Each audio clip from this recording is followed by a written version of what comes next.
Shona Ferguson gushes over his miracle baby. Doctors told me I could never have children of my own. God had other plans, because he knew I needed you. My miracle baby.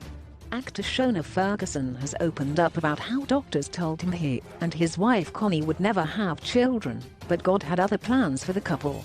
Shona said he and Connie felt like they had survived all of life's adversities when they were blessed with their baby girl, Alicia Angel Ferguson. Taking a young trip down memory lane on his daughter's 18th birthday, the actor took to Instagram to recall the day when he was honored with the blessing of finally becoming a father. My baby is 18 today. Happy birthday, my angel. True story, doctors told me I could never have children of my own. God had other plans, because he knew I needed you. My miracle baby. Daddy loves you more than you will ever know.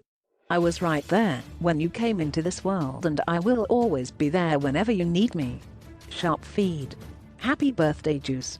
I love you, baby.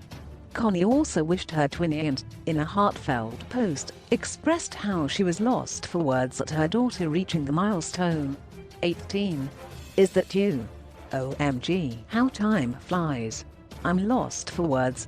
I'm just so grateful to have been blessed with a kindred soul. The actress went on to explain how Ali was meant to be born on her birthday, June 10, but she and Shona decided to have her earlier. Perfect you were, and oh so precious. We have watched you grow and marveled at your milestones. Special you are, with talents only God can give. Such a musical genius with rhythm so innate I often wonder if you are even real. Read part of Connie's heartfelt post. Yeah.